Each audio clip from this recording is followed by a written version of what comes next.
Hegseth, General Kane, and Mrs. McDonald. Thank you. This has been an outstanding hearing. Let me just say this. The world is a dangerous place. The nation is a dangerous place. Heartfelt thank you to each and every one of you officers stepping up and for doing an exemplary job. Thank you so much. As most of you know, I represent the 3rd District of Tennessee. That's the Great Oak Ridge Reservation, birthplace of the Manhattan Project. In addition to serving on this prestigious subcommittee, I'm the chairman of the Energy and Water Subcommittee, which has the NNSA. I'm deeply involved in the recapitalization and modernization of our nation's nuclear deterrent. It will come as no surprise I have concerns about both our progress and posture. Our progress is a concern as we are recapitalizing the entire nuclear deterrent all at once. Meanwhile, Russia has recapitalized its triad minus some bombers, and China is rapidly expanding its numbers and fielding a triad.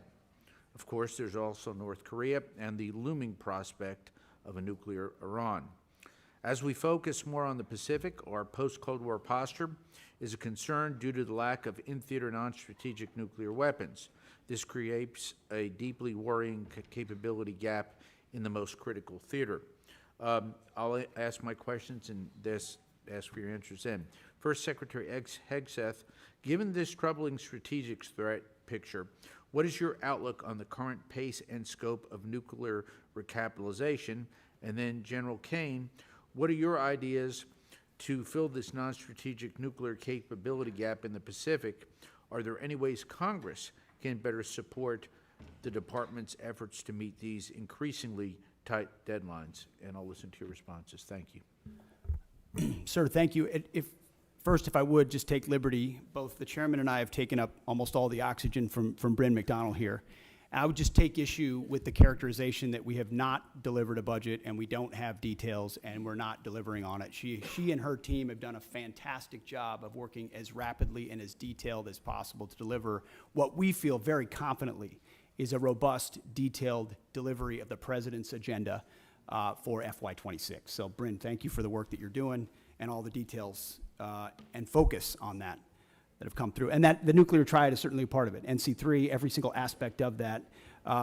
Sentinel with the Nunn-McCurdy breach has to, we are taking a very hard look at that while fully funding it. Columbia class, critical. B-21, which for the most part has been a success story, but needs to be continually monitored as any major platform does. And then the SLICM-N as well, investing in that capability, considering the advantages we have on the submarine side. So we are fully funding, in fact, even more so in most cases, that capitalization and modernization, which we have to, considering what our adversaries are up to. Thank you, sir.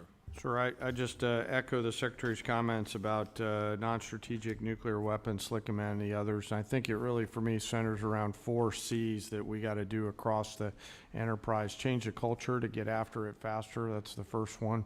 We got to create competition across the continuum in the defense and national industrial base. We need to buy better contracts and get greater capacity. So no ads other than that, Congressman. Thank you. So if I may, you all feel reasonably comfortable with the way that we're modernizing our triad? Well, sir, I'm not comfortable with the way the Sentinel upgrade had been happening. Understood. With the recognition that it is behind and can't be. And so we're getting at dynamic ways to address that. Different alternatives. Our Deputy Secretary and his team very focused along with Bryn. What do we fund? Why do we fund it? How do we look at new ways to do it? Because the way we've approached it so far has gotten us nowhere fast. Thank you. By the way, I welcome you all to visit Oak Ridge at any time. Thank you, and I'll yield back. Thank the gentleman.